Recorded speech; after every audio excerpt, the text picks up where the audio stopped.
Good morning, everyone. My name is Wendy Hogue, and I am the Freedom Project Director with the VITAL team. I would like to welcome you to our PTSD Basics for the Helping Professional webinar. We are excited you are joining us today. This presentation is hosted by VITAL, the Alabama Department of Mental Health, and Project Freedom. Before we get started with TeNisha's presentation, I would like to go over a few features of the webinar. Since this is a webinar and not a regular Zoom meeting, all attendees are muted by default and only the panelists can share their webcams. Also keep in mind that you are not able to unmute yourselves throughout this training. Next, the chat. You will use this feature to chat with the panelists about Zoom issues and to say hello to all attendees if you'd like. When using the chat, please be sure your messages are going to the intended recipient. Change the drop-down so it goes to all panelists and attendees if you want everyone to see it. Our speaker will also ask that you use the chat box during her presentation. The next feature is the question and answer section. You will use this feature to ask the presenter questions about her presentation. You can also click the Q&A button to open the panel to see questions others have submitted. You can upvote questions by using the thumbs up button on a particular question. Upvoting will move the question to the top of the list. Lastly, I want to remind everyone that the webinar is being recorded. So Project Freedom stands for First Responder Expansion of Education and Distribution of Overdose Medication.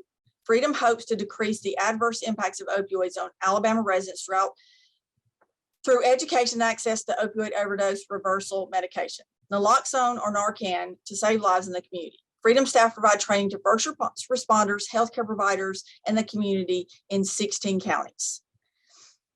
VITAL, which is what we are part of, is a proven partnership between Alabama state agencies and the University of Alabama School of Social Work. Through engagement, collaboration, research, and education, VITAL is committed to improving services, public policies, and social conditions for individuals with mental health, substance use, and trauma-related challenges.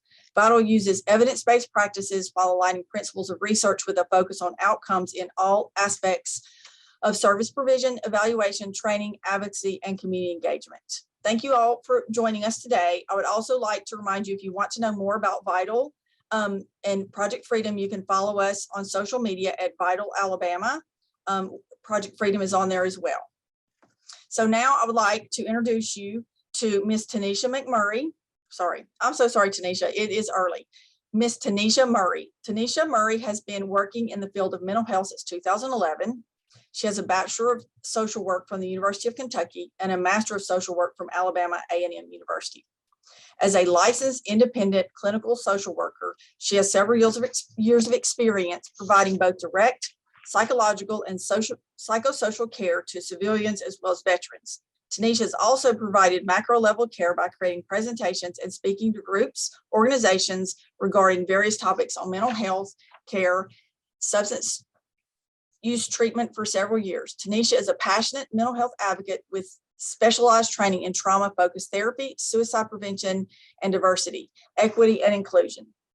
Furthermore, TeNisha is committed to public health and education and advocacy. Thank you so much to TeNisha, and I'm going to turn it over to you.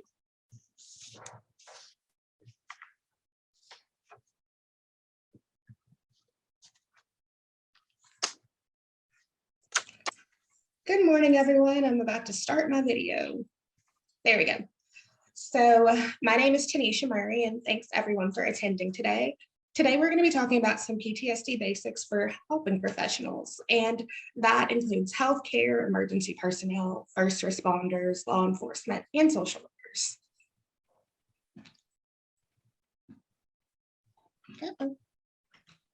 So just some housekeeping and ground rules. Please add responses and comments in the chat box. Please be respectful of the opinions of others. We don't necessarily have to agree, but we can have a dialogue in the chat or through our comments in a way that's respectful. Please don't interrupt one another, which I guess won't really be such a big deal since we won't be having audio. And please drop your questions in the Q&A box. There will be time for questions at the end. I really cannot emphasize this enough that I want to put a trigger warning in here. This presentation will discuss traumatic experiences and the impacts following trauma in detail. If you feel as though this presentation will cause you any physical or emotional distress, feel free to exit. Also, feel free to step away as needed for your psychological and physical safety. So what are our objectives for today? We got 5. Our first objective is to define post-traumatic stress disorder, or PTSD. We want to definitely learn to identify some of the common signs of PTSD. We want to learn how to engage individuals in ways that are non-threatening. We want to learn some tips to de-escalate an individual experiencing a mental health crisis related to PTSD, although these skills will be transferable across all mental health disorders. And then we also want to learn some resources for treatment. So my first question, I see you all have been using the chat, and thank you so much for that. What is PTSD? Like, when you think about post-traumatic stress disorder, what jumps in your head at first? If you could throw some answers in the chat, that would be wonderful.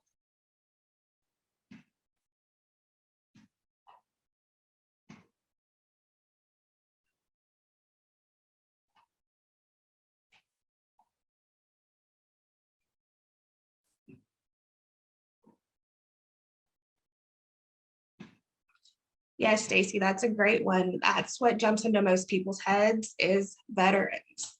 Veterans are, in our society, we have such a strong correlation with the diagnosis of post-traumatic stress disorder and veteran care. However, as we're going to see in just a minute, it's much larger than that.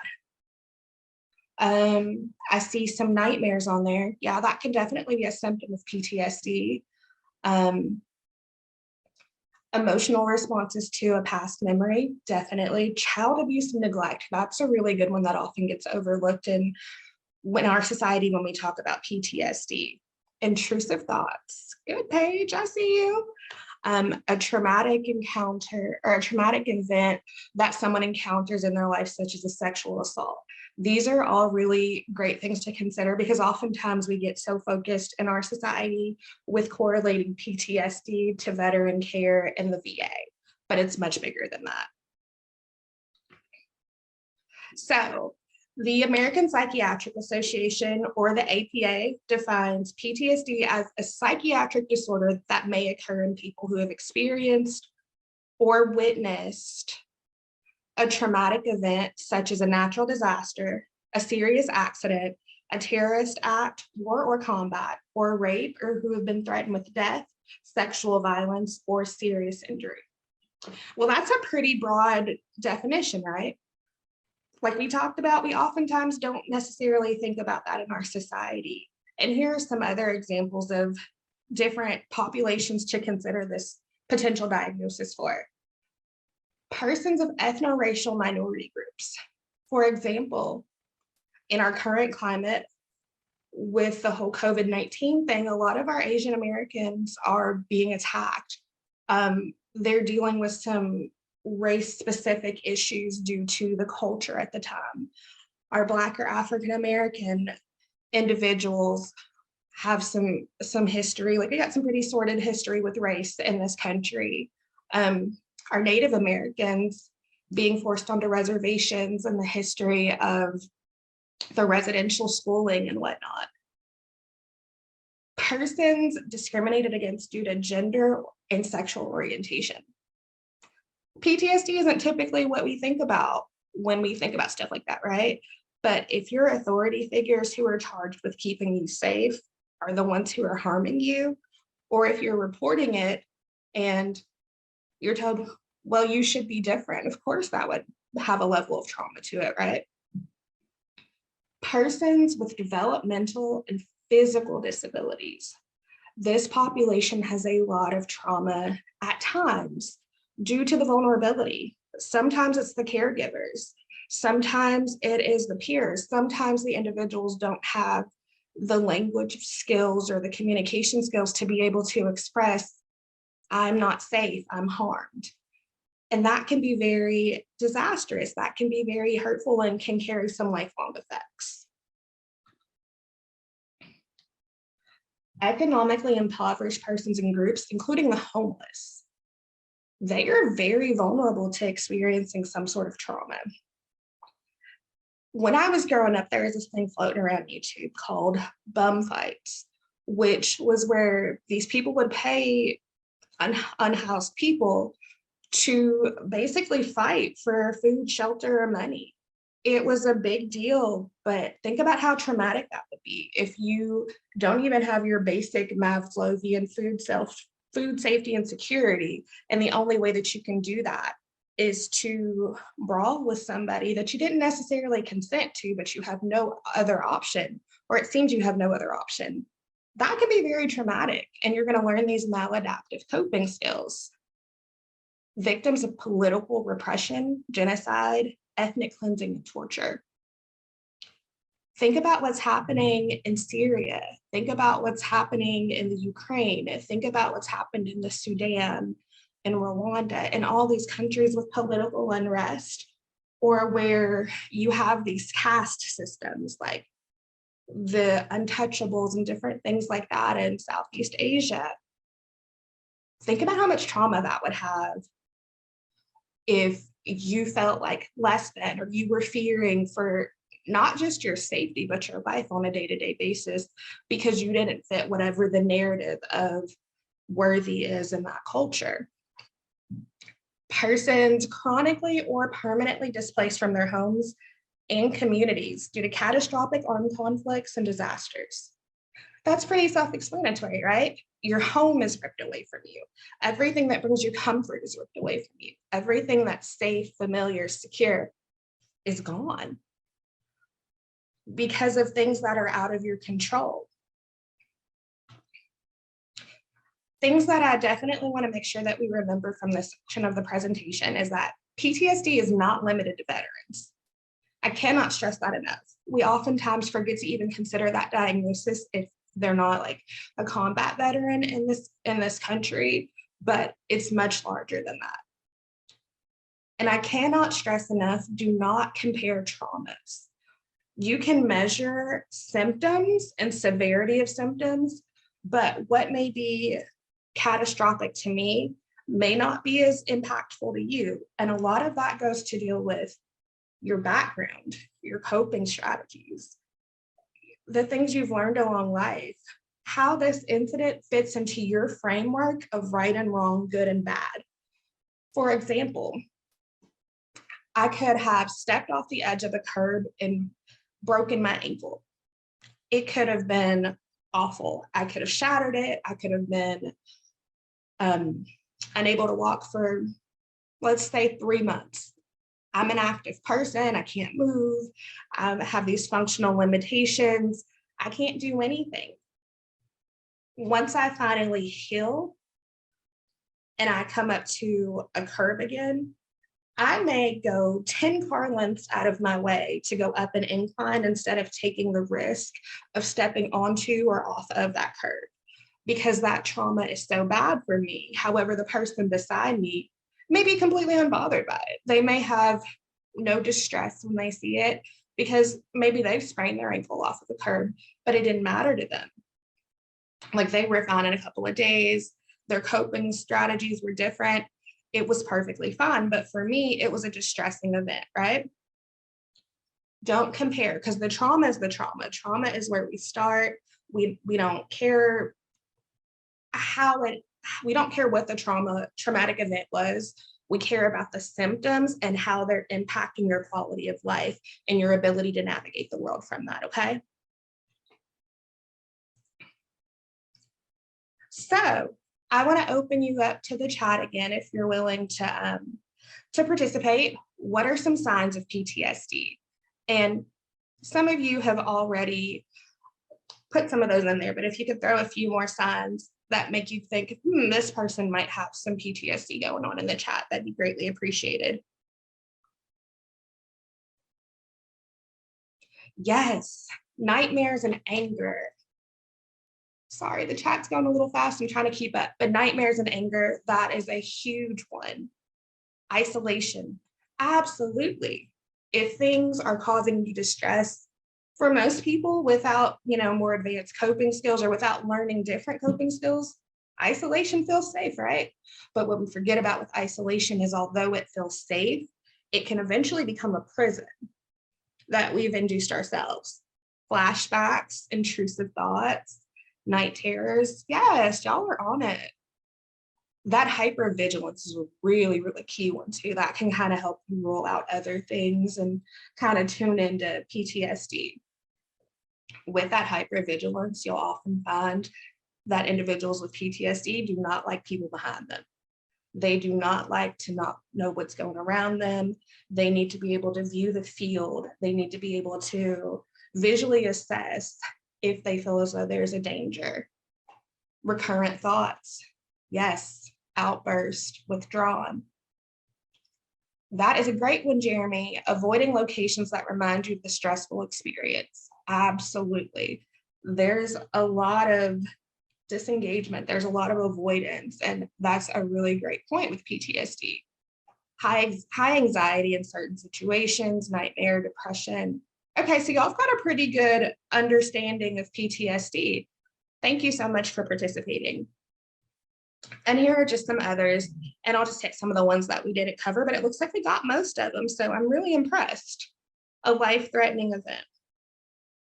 If a life-threatening event happens, we need to always at least screen for PTSD. And if that's not in your clinician's wheelhouse, or if that's not within your scope of practice, you may want to make sure that the provider who gets them for those additional assessments is aware that there is a life-threatening event. Internal reminders of a traumatic event. So what those are, and I did put the trigger warning at the beginning, if my traumatic event happened surrounding, if a stomach ache was present at the time that my trauma happened, anytime my stomach aches, I can potentially have this psychological correlation between my stomach being upset and danger. So when my stomach is upset, I may go straight to catastrophe, go straight to that fight, flight, or freeze reflex and feel like I'm not safe. And I may not be able to calm myself down and may not be able to deactivate so that I'm not so escalated. Avoidance of external reminders. So with that, that's like, if there was a traumatic event, let's say there was a house fire, and during this house fire, I had been baking some vanilla cupcakes. Anytime I smell that, I could potentially, I mean, these are not all guaranteed, but I could potentially have a correlation between the smell of vanilla cupcakes and danger. That can get me really, really activated. And it takes a while to learn what your triggers are. It takes a while to learn what was present. And that's where that psychotherapy part comes in, but we'll leave that for another discussion on another day. But smelling that vanilla can be distressing and like, whew, I'm not safe because that's what was happening the last time I experienced it. And I've not engaged with that scent since. Changes in mood or thinking. So if I am a person who really enjoys being in the middle of the social scene, going out to the movies, going to dinner with friends, and then something happens, right? There's that traumatic event. But after that traumatic event, I don't want to be around anyone. I don't want to talk to anyone. I don't want to engage in social activities. That might be a sign that we need to screen for PTSD, right? If I start thinking in extremes, if I think that no one is safe, or if I think everyone is safe, those extremes one way or another, because we're trying to make sense of the world, right? We're trying to put it into categories because discernment is out the window.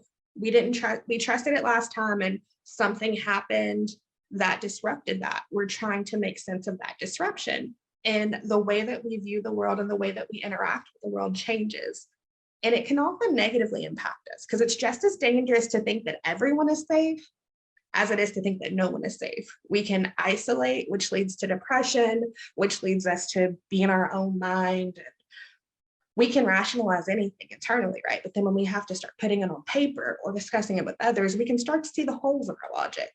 But if we think that everyone is safe too, that exposes us to some people who may have nefarious intentions.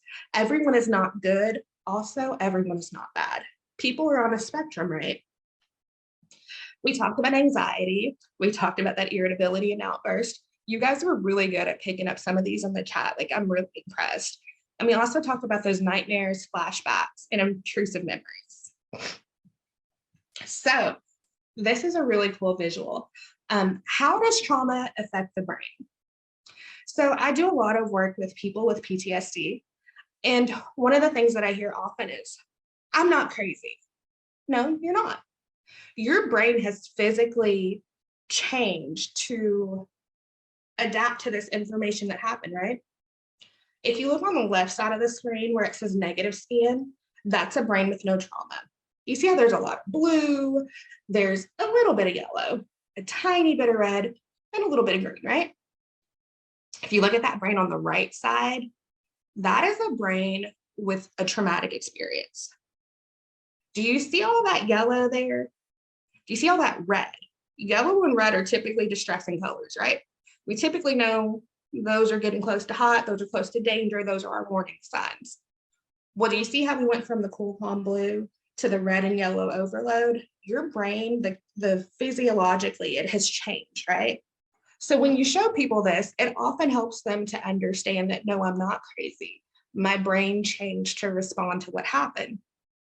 And to explain that a little bit more, so we have this thing called the amygdala, which triggers your natural alarm system. So basically your amygdala pushes your traumatic event, pushes your amygdala into overdrive. It's as though if your mind were a car, right? It's as though you have one of those cars with super duper sensitive alarm systems where a leaf could brush up against it and it's So that's your amygdala. But we also have our brake system, which is our prefrontal cortex. It helps us to think through your decision. It helps you to put the brakes on distress or to turn off that alarm system, right? Well, when we have traumatic events, our prefrontal cortex doesn't really respond as quickly as it should, right? So not only are we over responding to seeming or potential dangers that may not be there, we're not learning how to turn it off. An example of this is I went to the mall with my mother a few weeks ago. We're just shopping, waiting in line to check out. And I had my back to the rest of the line talking to my mom. Well, this gentleman walked up beside me so close, within like about a foot of me, and he was coming on fast. Well, I was startled. So my natural response is to jump into defensive posture with kind of fist clenched to protect myself and my mother. Well, all he was doing was trying to get to the mixer on the other side of me. But if my prefrontal cortex wasn't working, I may have attacked this man. When it's not working, we don't have the discernment to be able to slow down. But in reality, he was just trying to get to the mixer. He was going a little fast and kind of disrupting normal social norms of spatial boundaries, which startled both of us. But your prefrontal cortex says, hey, you don't need to attack this man. You don't need to defend yourself. There's nothing going on, because I was able to observe, oh, he's just trying to get right there. He wasn't trying to do any harm to myself or my mother.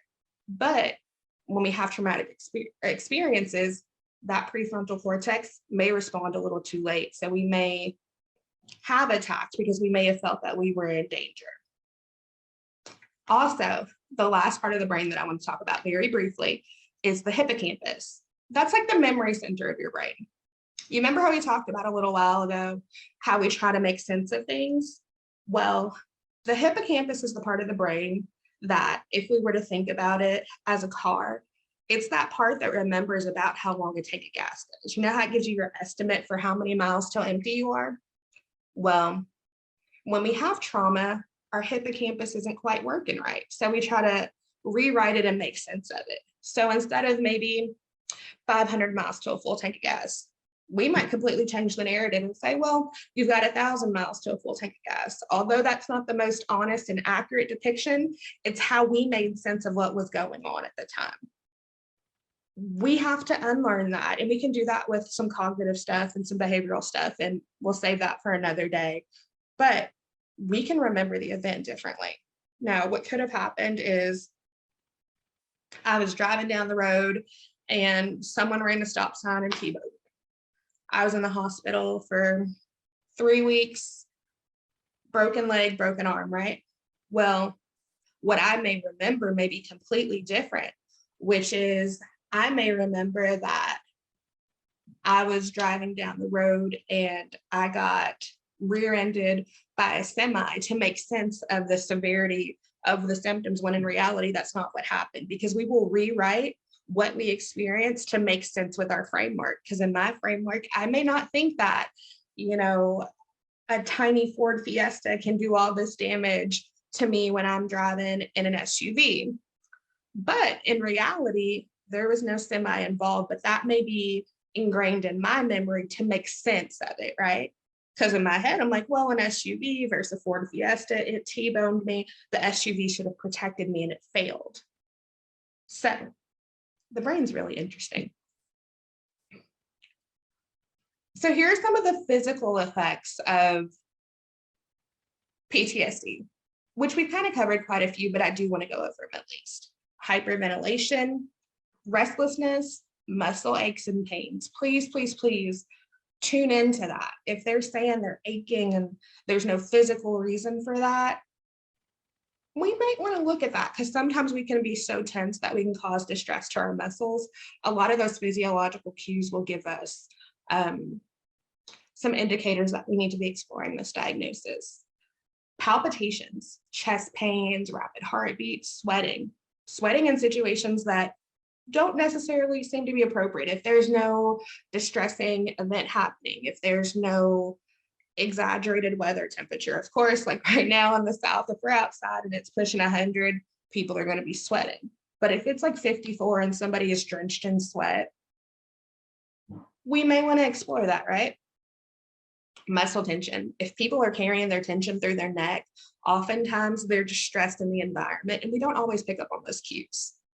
Headaches, that is a really big one. PTSD and headaches or migraines kind of run hand in hand. If you're overthinking all the time, if you're tense, of course headaches are going to come. So that's something that may kind of give you a little bit more to consider when we're looking for potential diagnoses. And difficulty sleeping.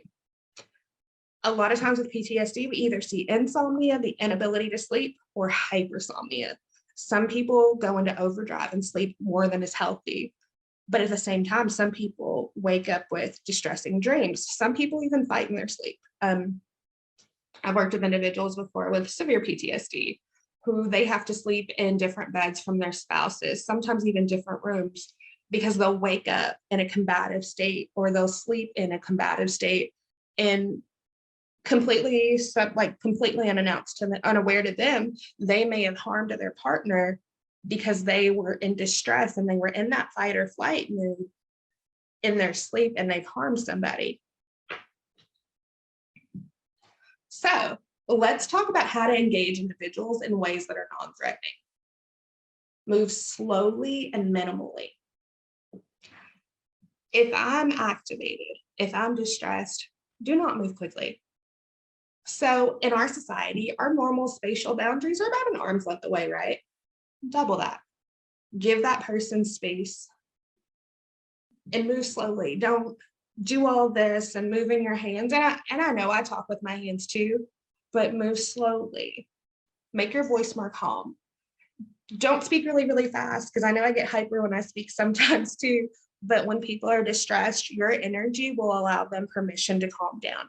Because if they're escalated, you being escalated isn't doing anything but adding fuel to the fire, right? Ask for consent. Consent, consent, consent. Ask them for permission before entering their space. If you are half a basketball court away from somebody who is in distress, ask them, hey, can I come closer to you so we can speak? If they say no, respect that until they're comfortable. But more often than not, if they are, stable enough to be able to have a conversation, they'll let you come closer. They may not let you within that arm's length, and that's perfectly fine, but you can come close enough. And if they're like, hey, why do you want to be closer? Hey, can I come closer to you so that I can protect your privacy and we can have a little bit of a conversation to see what's going on? 9 times out of 10, if you frame it like that, that person is going to let you come in, especially if you were giving soothing energy that I'm not here to harm you, I'm here to help you. Introduce yourself. I cannot stress that enough. When people are activated, don't rush on a scene because you're going to be like, well, who's that? Well, the little black lady with the braids, no, that's TeNisha. When you have a name with the face, it helps them to familiarize themselves with you. It helps them to trust you. It helps them to view you as a safe individual. Ask, ask, ask, ask. Ask the individual what it is that they need in that moment. We get in our heads all the time. We know what they need. This is what X, Y, and Z needs to happen. No. Ask them what it is that they need, because they can tell you better than you can. And then once they tell you, let them know whether you can or can't assist with that. Sometimes what they need is not realistic. If this person says, well, I need this drug that is not on my med rec and I'm not supposed to have, okay, I can't really do anything about that. But what else can I do to guide you? Like, what else can I do to help you in this moment? And 9 times out of 10, it'll be something reasonable. It may be, well, I'm in pain and no one's helping me, or my heart's racing and I don't know how to get it to stop. And that's when you can, call in emergency services. And while you're doing that, you can practice some breathing techniques with them, get them to focus, some mindfulness, some grounding to help them, behaviorally deactivate while we're waiting for medical intervention. Make your role and your goal really, really clear. Once they realize who you are and you've asked them what they needed, my name's TeNisha. I'm a social worker. My goal is to help you. My goal is to help you feel safe in this moment. And I need you to let me know what it is that I can do to help you. How can I assist so that you're not feeling unsafe, or that you're not feeling as though this is what we need to do to get the result you need. And then the last one, or ask and attempt. Ask open-ended questions, but stay clear of touchy topics, and attempt to find a common interest. So if you notice that somebody has on a shirt that has a sports team on it, like a Golden State shirt right now. Oh, you're a fan of the Warriors, huh? Yeah, I really like the Warriors. Did you watch the game? No, I didn't watch the game, but get their mind off of it, because if they're so hyper focused on what's distressing them, they're not going to be able to deactivate. But if we're having a conversation about something else, it gives them the opportunity to put their energy and their consciousness into something that's not causing them pain, which can help them to de-escalate. Because those moments of escalation and crisis, they're about 2 to 3 minutes typically. And if we can get past the worst of it, we can usually get to a point where we can navigate and we can negotiate for treatment and care and make sure that this person is safe, okay? So we've kind of talked about all of these, but I want to highlight them one more time. We want to move slowly unless there is an imminent threat to life or limb of the individual or others. Now, everything that I just said goes out the window. If they are an imminent threat to life or limb of themselves or others, remove all this. We have to go straight to physical restraint or emergency services, security, whatever it is. The time for negotiation is gone, because our job is to preserve life. Safety is first and foremost. Most people don't get to that point very quickly. And if we can do some proper de-escalation, we don't get there. But if we get there, all that goes out of the window, okay? Remove all unnecessary individuals from the area. I cannot stress this enough. There is nothing worse than someone experiencing a crisis with an audience. All it's going to do is feed off of that energy, because 9 times out of 10, the audience will be individuals who have no background in any mental health, any de-escalation, any emergency services, and they're going to make it worse, right? When you get people together, you feed off of their energy. So remove them.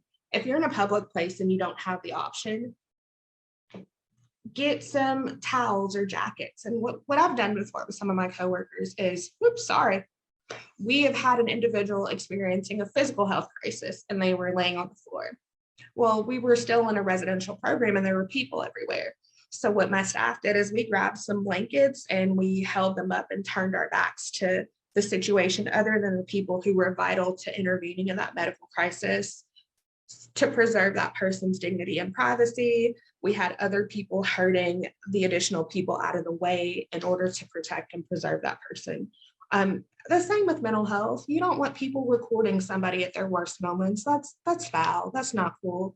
And if it were you, you would want somebody to make it a point to protect your dignity. Remove all potential weapons from the area. That seems pretty self-explanatory, but there are things that we don't consider as weapons, right? My iced coffee cup, this could be a weapon. A bottle of water, it can be a weapon. Remove all of that stuff. And if you can't, because sometimes your desk is full or you're in a public space, ask them if they'd be willing to move to a safer area with you. Hey, there's a little more privacy over here by this tree. Can we talk under the shade? That way you and I can have a conversation. 9 times out of 10, the answer is going to be yes. But just be aware of those physical safety things for you, because you want to make sure that the scene is safe. Ask the individual for permission before acting on their behalf. And that goes back to just consent. Don't do things for this person that they don't want. Because if their distress is, I'm really hot and I haven't had a cold drink of water in 3 days, they may not want water in the moment. What they may actually be saying is, I'm worried about my future. Ask them what it is. And if they want that water, hey, would you be okay if I go get you some cold water? 9 times out of 10, the answer is going to be yes. But ask. There's something empowering about being asked permission to advocate on your behalf, especially in moments that you feel vulnerable.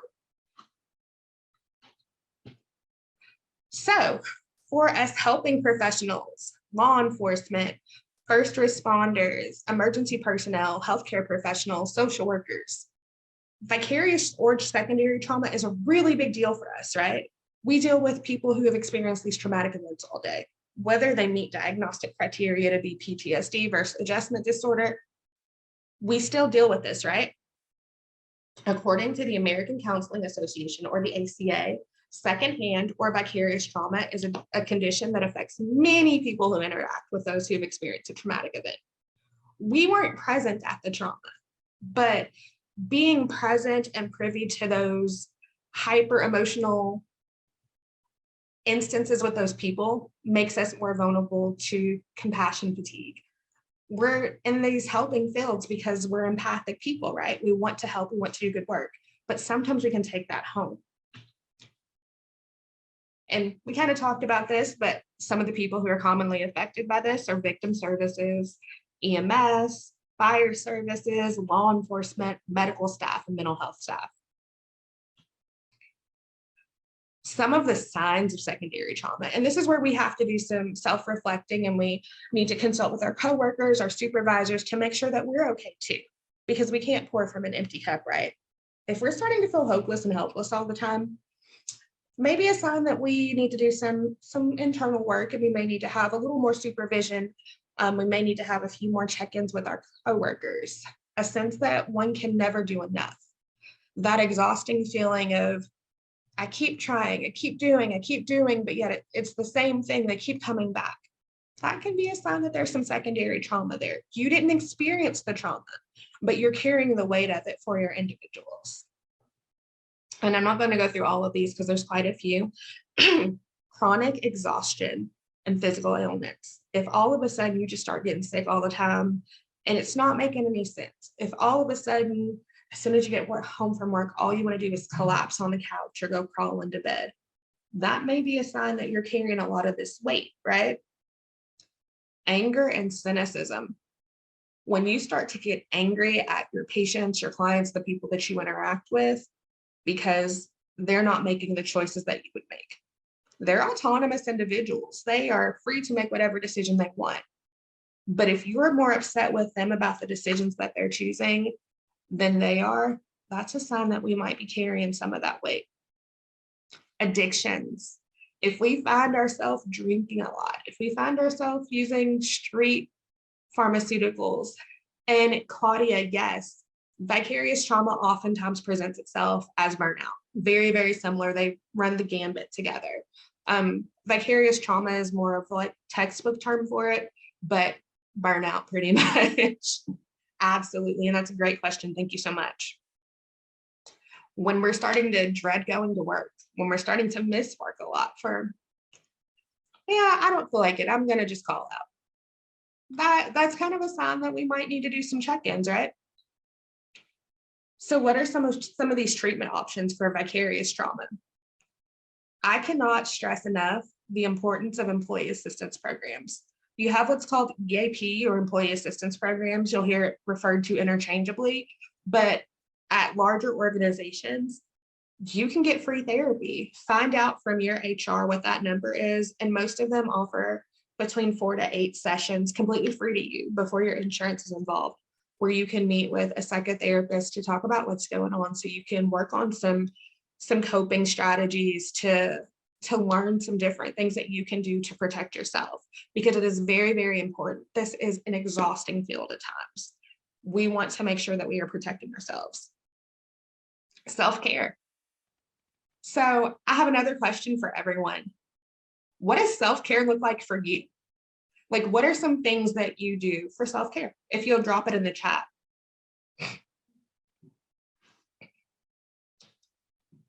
Reading, hiking, going for walks, cooking. Ooh, can I get a plate? Massages, the gym, spending time with friends. These are all really great things. And I would encourage you all to kind of look at the list in the chat. And if you see something that someone is putting in there that kind of resonates with your style, write it down so you can incorporate that into your day-to-day life. Not saying you have to do it every day, but if it's something that brings you joy, intentionally plan that, right? Make it a point to engage in things that make you happy, because oftentimes we'll get in that phase where we're like, oh, I'm just so tired. I'm just going to go home and go to sleep. Well, that's not helping, right? One of the things that brings me joy is talking to my friends. I am an extrovert, as you can probably tell. One of my friends and I, we try to meet up a few times a week. It's a new thing we've started, but we try to meet up a couple of times a week and go for a walk. So when we're walking, we're talking, we're catching up, I come home feeling rejuvenated and refreshed. It's good for my self-care, right? When I don't do things like that and I'm not intentional about socializing, I start to find myself sleeping a lot more, or I start to find myself more exhausted. Ironically enough, exercising helps you more than you think it does. Getting outside, even if you have physical limitations where you can't move or walk or whatever, getting fresh air and sunshine can dramatically change the way that you're responding to the world around you.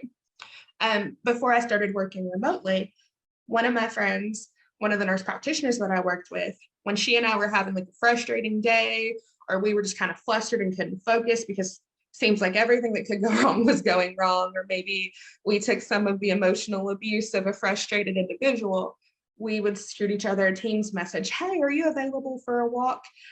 Well, I'm not available right now. Give me about 15 minutes. Then we'd go walk the perimeter of the parking lot and just chat and decompress, come back in about 10 to 15 minutes later. And then we felt so much better. Just changing your physical scenery can be so impactful, right? Another thing, use your leave. You have earned it. Use it. The job will go on without you. And if it can't, that's a management issue that maybe we need some more staff.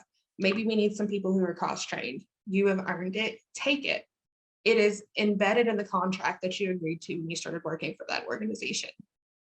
Take your time away, decompress. And when you're on leave, turn your phone off. I mean, not necessarily your phone off, but don't answer work calls. Business can be attended to when you get back. Put your away message on your email and truly decompress. Allow yourself to breathe. Allow yourself to shirk the responsibility and the weight of managing people's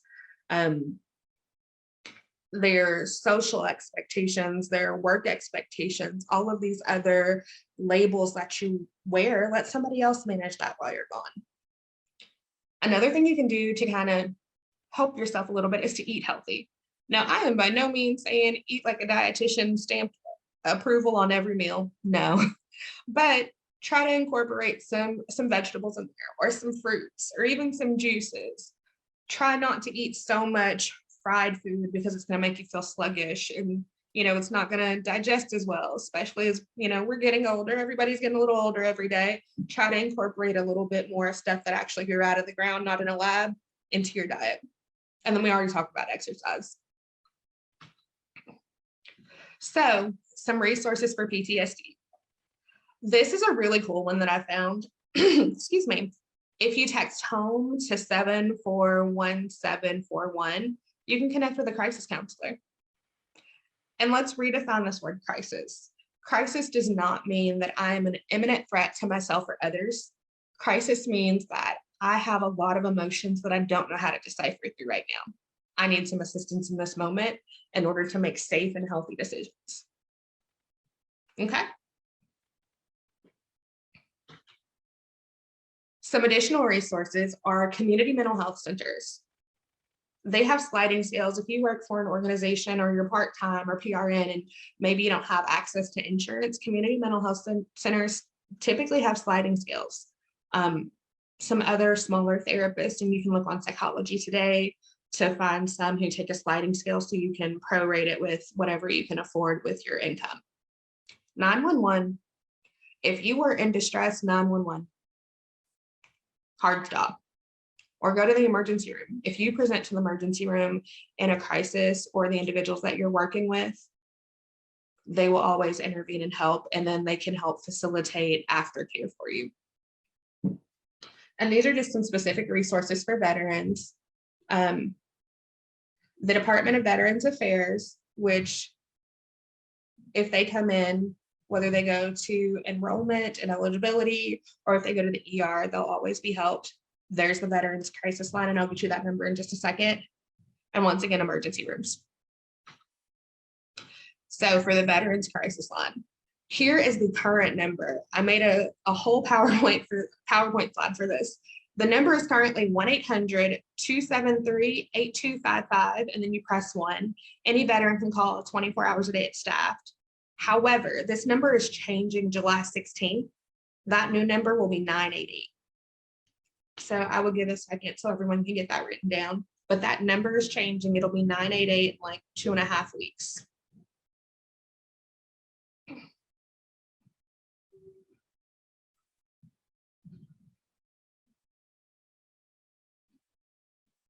All right. And then here are some resources that we can get dropped in the chat. There's some PDFs and some on the new one. No, the new number will actually be 988. You'll call. So this 1-800 number on July 16th, I think the FCC and the VA have something going on to where they're changing it. But basically, they're trying to make all the crisis numbers shorter so that they're easier to remember in a crisis. With veterans I work with, I have them program it into their cell phone. But if you're trying to give it out to someone, the number until the 16th, because that's when that change goes into effect. I know I keep saying that, but I just want to emphasize that because the number will be changing in like 2 weeks. It's a big rollout, and don't quote me because some of this is a little murky. I believe 988 will also be for civilian populations too, although I have not seen that explicitly written anywhere. But the number currently, so if you see a veteran in crisis, give them this number, but also let them know like the new number starting on the 16th will be 988. Thank you, Stacy. I didn't know that. So yes, 988 will be for everybody. And then we drop those resources and some hyperlinks in the chat with some really great PDFs. So if you want to grab those out of the chat, you're more than welcome.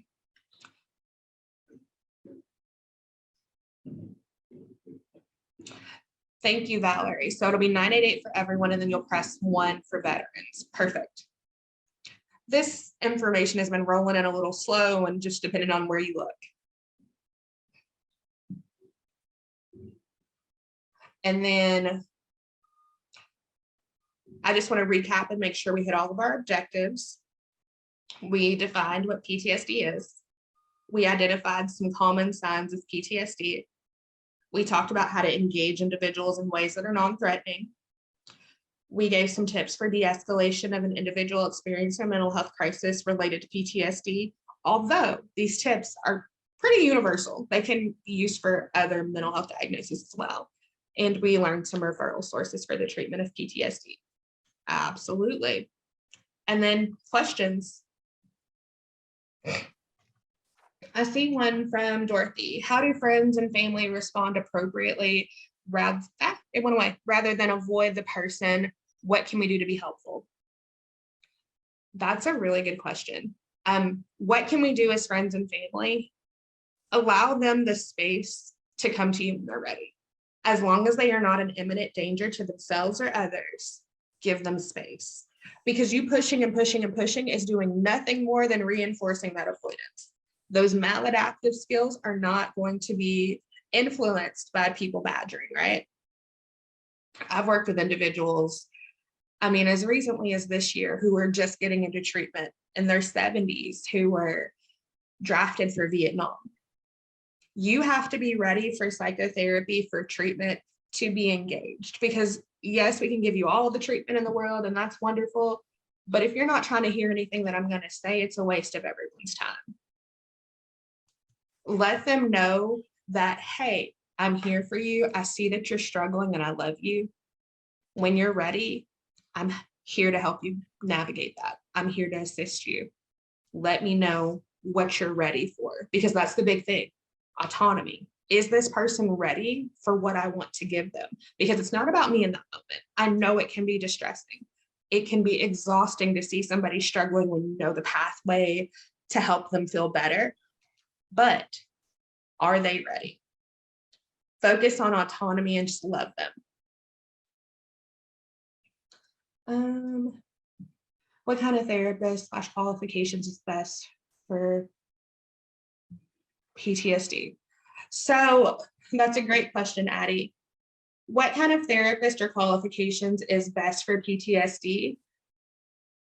The gold standard of treatments, and granted this is changing, are cognitive processing therapy, or CPT, or PE, or prolonged exposure therapy. Cognitive processing therapy focuses on your emotions, the way that your emotions have changed, and the way that your thoughts and feelings have changed in response to 5 themes: safety, power and control, esteem of self and others, intimacy, and trust. But prolonged exposure, or PE, it really focuses on your avoidance symptoms and helps you to systematically re-engage with those environments that you were avoiding for fear of safety. Also, EMDR is the new up and coming one. I'm not really that well versed on the research behind EMDR, because when I was trained in CPT and PE were the 2 big ones, but I know EMDR has I've heard a lot of good things, but I haven't had much experience with that. But those are typically the 3 best trauma therapies. And of course, cognitive behavioral therapy, CPT, has some behavioral elements as well as PE. But if you do one of those 3, you'll learn so much more than you ever thought you wanted to know about trauma and how to engage with it. Yes, prolonged exposure. Prolonged exposure is typically about 90-minute sessions. I believe it's about 12 sessions, although that could be more or less depending on that individual's response to treatment. They typically will recount the trauma. With CPT, that's not always a component of it. You can have it with or without a trauma account, but with PE, it is necessary, and you write it quite a few times. They will be given homework assignments to go to different environments, and it's systemic. It's not just, I know you can't stand crowds, go straight to a concert at the Von Braun Center. No, it's very small and incremental, but it's a whole thing. With brain spotting, I'm not that familiar with brain spotting, to be honest. Most of my training was in VA facilities, so that wasn't really the big push, because CPT was kind of the bigger push in veterans care, just because it can be done in a group modality and we can get more people treated with one provider. So you're able to do cognitive processing therapy, or CPT, in a group. PE, or prolonged exposure, is all individual. I've not learned very much about brain spotting. There's been a lot of new therapies and a lot of new research to come out in the past 3 to 4 years. So I'm still learning some of this stuff as well. Where do you suggest we get trainings on the different therapies? Some of the things that I've heard of, look at your organizations, right? Ask them if they have a training budget. A lot of people have been talking really highly on some of my social groups about PESI. I would also look at the local universities. I would look at, there is, what is the name of that one? If you go to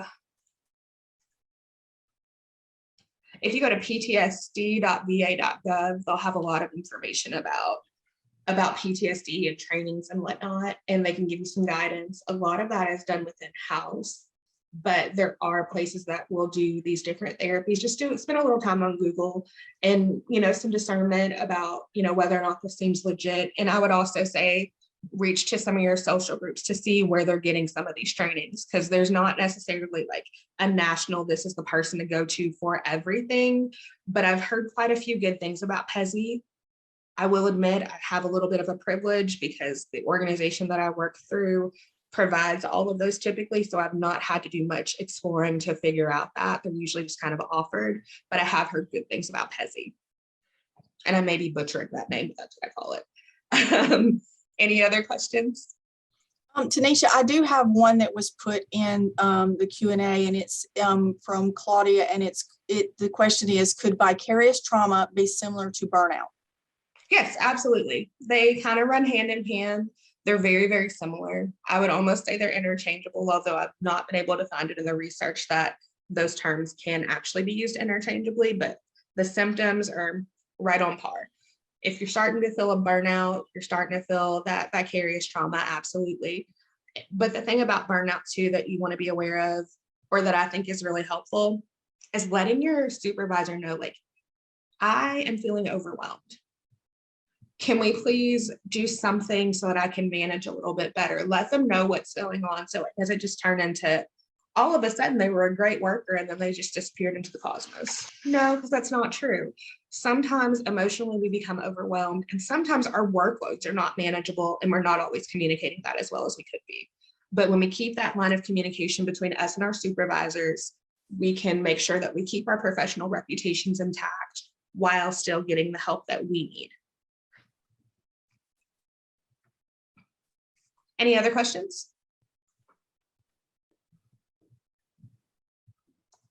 Okay, if that concludes all of our questions, I would like to thank everyone for participating in today's webinar. A link to the webinar evaluation will be sent to your email tomorrow. You must fill out that evaluation to get your free CEUs. You'll have 1 week to complete the evaluation, and once you complete it, your attendance will be reported to the appropriate group for CE purposes, and we'll be happy to send those out to you. The recording will be posted on Vital website, and you can also, if you want it sent to you, we could send it to you as well. But again, if there's no more questions, I would like to thank you all again for coming, and TeNisha for presenting. And we hope to see you at our next one. If you would like to attend or know more about our upcoming events, we always try to make sure we post them on vital.com. Vitalalabama.com is our website, and on our social media accounts as well. Thank you so much for attending. We hope to see you in the